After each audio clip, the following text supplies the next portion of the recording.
इंद्राक्षी जय अम्बे। इंद्राक्षी धाम में सभी साधकों का हम हार्दिक स्वागत करते हैं। आइए इस अंक में हम चर्चा करते हैं गुप्त नवरात्र के बारे में।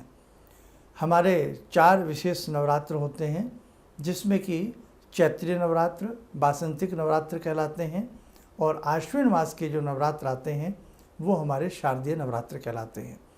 और उसी में से 2 हमारे गुप्त नवरात्र होते हैं, जिसमें ये आषाढ़ मास के एक नवरात्र होते हैं, एक माघ मास के नवरात्र होते हैं। गुप्त नाम ही गुप्त है। ये गुप्त रूप से की गई साधना गुप्त नवरात्र में वास्तव में जगत जननी जगदम्बा की प्रसन्नता प्रदान करती है। और जब भगवती प्रसन्न होती हैं तो प्रसन्न होकर के वो साधकों को नाना भांति से वर प्रदान करती हैं। तो आप ध्यान रखें, ये बहुत अच्छे नवरात्र हैं। इस नवरात्र में हमें क्या क्या करना चाहिए, हम आपको पहले से ही सारी चीज़ें नोट करा देते हैं।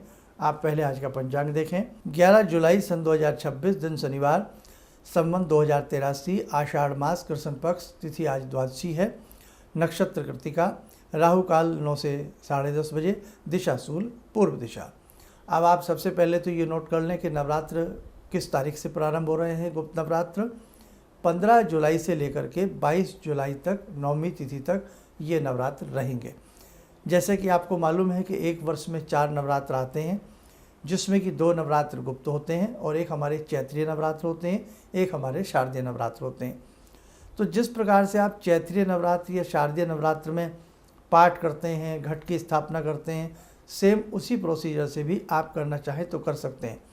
दुर्गा सप्तशती में 3 चरित्र हैं। 13 अध्यायों को 3 चरित्रों में बांटा गया है, प्रथम चरित्र, मध्यम चरित्र और उत्तम चरित्र। तो यदि तीनों चरित्र के हिसाब से करते हैं तो वैसे भी पाठ कर सकते हैं, या जैसे हम सुबह पहले हम पाठ का कीलन उत्कीलन करते थे, फिर हम कवच अर्गला कीलक आदि पढ़ते थे, उसके बाद हम नवारण मंत्र आदि करके अध्याय पढ़ते थे, पहले दिन ये, दूसरे दिन ये, वो विधि आपके पास नोटेड हो तो आप उस विधि से भी कर सकते हो। नहीं तो मैं आपको इस बार नवरात्रों के लिए एक नया तरीका बता रहा हूँ। आप उस तरीके से करेंगे तो आपको अत्यधिक फल की प्राप्ति होगी, और गुप्त नवरात्र में भगवती की आपको गुप्त शक्तियाँ भी प्राप्त होंगी। आपको क्या करना चाहिए, सुबह सुबह जल्दी उठें। ध्यान रखें 15 जुलाई से प्रथम नवरात्र है, और इस बार एक नवरात्र घट भी रहा है, ये भी ध्यान रखें। तो यदि हम पाठ कर रहे हैं तो उसी तरीके से अपने पाठ को पूर्ण करने का प्रयास करें। नहीं तो जो विधि अब बताने जा रहा हूँ, इस विधि को आप लोग नोट करें। क्या करें, सुबह सुबह उठ करके अपने जो भी आपका पूजन का दरबार है उसे अच्छे से साफ करें। स्वच्छ ताज़े फूल आपके पास होने चाहिए। स्नान आदि करने के उपरांत गुरु का ध्यान करें, भगवान शिव का ध्यान करें, भगवती जगत जननी आदि का ध्यान करके, भगवती का ध्यान करके उनके चरणों में अपना मस्तक नवा करके भगवती का ध्यान करने के उपरांत आप क्या करें, भगवती का पंचोपचार या षोडशोपचार। पंचोपचार में धूप दीप फल फूल आदि चढ़ा दें।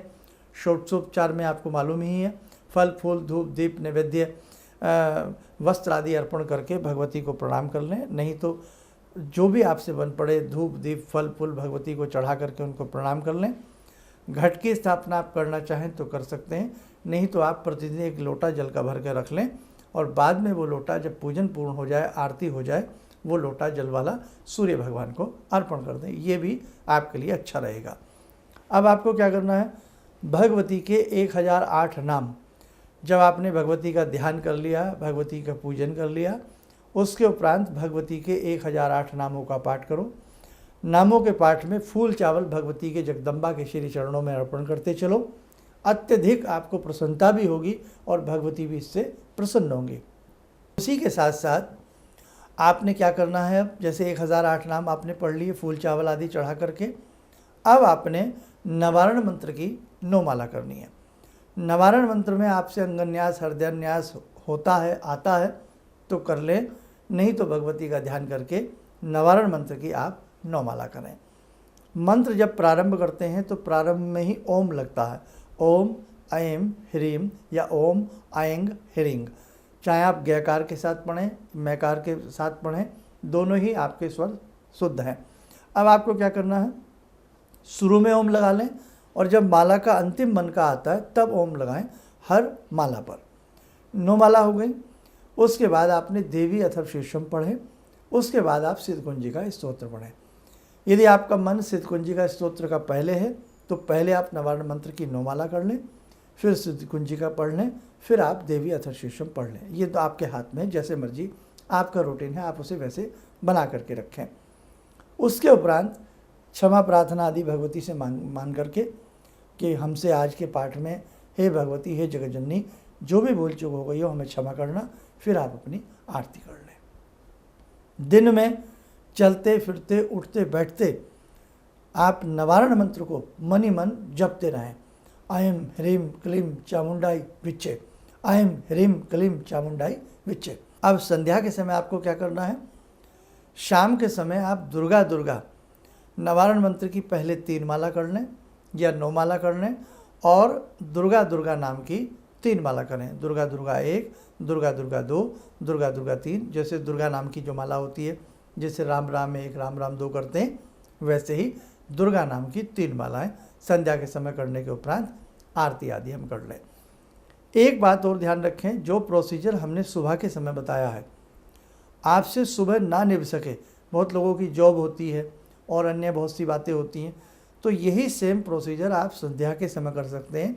और यदि संध्या के समय सुबह वाला प्रोसीजर कर रहे हैं तो फिर दुर्गा दुर्गा नाम की 1 माला ही आपके लिए पर्याप्त रहेगी।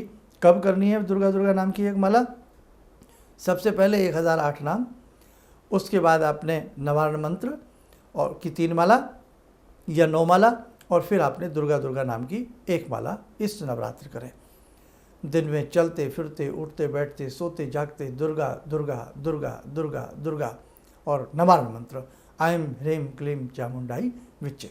बस इतना प्रोसीजर बना के रखें। गुप्त नवरात्रों में हमें बहुत शुद्ध आहार लेना चाहिए, शुद्ध विहार करना चाहिए, और जितना हम प्रयास करें स्वाध्याय करें, जितना हम प्रयास करें कम से कम बोलने का हम प्रयास करें, यानी कि मौन रहने का हम अपनी साधना काल में और दिन में भी खाली समय में हम मौन रहने का प्रयास करें। इन नवरात्रों के पूर्ण दिनों में 9वीं पर्यंत तक जितना हमसे हो सके हम पक्षियों की सेवा करें, जितना हमसे हो सके हम गौशाला में जाकर के गौ माता की सेवा करें, यत्र तत्र विचरण करती हुई गौ माता की सेवा करें, और उसी के साथ साथ आसपास कहीं मंदिर हो, उसमें पीपल हो, वट वृक्ष हो, भगवती दुर्गा का स्वरूप हो, मूर्ति प्राण प्रतिष्ठित हो, तो वहाँ जो भी वृक्ष हैं, जो देव वृक्ष हैं, उनको जाकर के दीपदान करें इन नवरात्रों के दिनों में। साथ ही जो विग्रह आदि हैं, चाहे हनुमान जी के हों, राम जी के हों, भगवती जगतजननी दुर्गा के हों, वहाँ पर भी जाकर के धूप दीप आप लोग करते रहें। ये आपके इतने सुंदर तरीके से नवरात्र होंगे, आप माने न माने आपको आनंद की प्राप्ति होगी।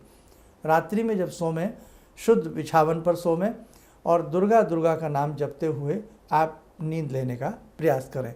जैसे ही तड़के आँख खुले तब भी आप दुर्गा दुर्गा जपते रहें।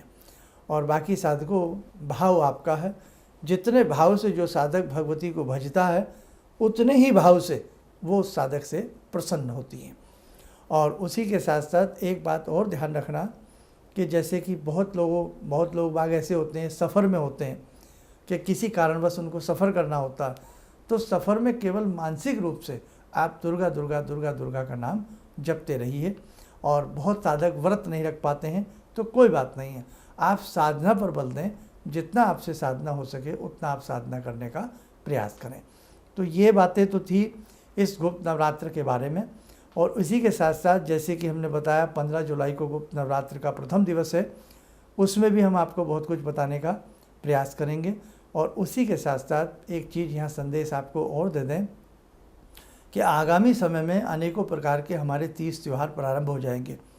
उन 30 त्योहारों को हम इस बार कितने सुंदर तरीके से मनाएं, ये जीवन भगवान की कृपा से हमें प्राप्त होता है, कल न जाने क्या हो। इसलिए आज जो हमसे सुंदर और अच्छा बन जाए, श्रेष्ठ से श्रेष्ठतम बन जाए, उसे हम करने का प्रयास करें। तो एक संदेश है, 29 जुलाई की नवरात्र के उपरांत 29 जुलाई की गुरु पूर्णिमा है। गुरु पूर्णिमा में हम गुरु भगवान का विशेष प्रकार से पूजन करने जा रहे हैं। और वास्तव में जिसने गुरु का पूजन कर लिया है उसको अपने जीवन में बहुत कुछ प्राप्त हो जाता है। जिसके ऊपर गुरु की छाया आती है, गुरु का आशीर्वाद आता है, वरद हस्त जिसके ऊपर गुरु का रहता है, उसके सकल कार्य वैसे ही सिद्ध होते रहते हैं। तो यदि आप भी इस विशेष प्रकार के गुरु पूजन में सम्मिलित होना चाहते हो तो 29 जुलाई के इस विशेष कार्यक्रम में आने के लिए आप अपना नाम नंबर, कहाँ से आ रहे हैं और कितने आप परिजन आ रहे हैं ज़रूर लिखाएं। और जितने भी इंद्राक्षी धाम से जुड़े हुए शिष्य हैं वो भी इसमें प्रयास करें कि विशेष प्रकार का गुरुदेव का आकर के पूजन करने का प्रयास करें। आइए समय और चल आज की ध्यान साधना का जुड़ते हैं जगत जननी मंगलकर्णी माँ जगदम्बा से। ओम सिंधूरारुण विग्रहां त्रिनयनां माणिक्यमौले स्फुरा स्तारानायक शेखरां स्मितमुखी बापेन वाक्षोरुवां पाणिभ्यामलपूर्णरत्नचषकां रत्नोत्परां बिभ्रति सौम्यां रत्नगदस्थरक्तचरणां ध्यायेत् पराम् अम्बिकाम् खड्गं चक्रगदेषु चापपरिगान् शूलम्बुसोण्डिं शिरा शङ्खं संदधतीं करे स्त्रीनयनां सर्वाङ्गभूषावृताम् नीलासमद्युतिमस्य पाददशकां सेवे महाकालिकां यामास्तो स्वपितैर्हरो कमलजो हन्तुं मदं कैटवम् विद्युद्दामसमप्रभां मृगपते स्कन्दस्थितां भीषणां कन्या विहकरवालखेट विलसा धस्तविरासेवितां हस्ते चक्रगराशिखेट विशिखां चापं गुणं तर्जनीं विप्राणामलिलात्मिकां शशिधरां दुर्गान्ति नेत्रां भजे। कवच बना लें, ध्यान करें, भगवती का शुभ आशीष हम सबके ऊपर बरस रहा है।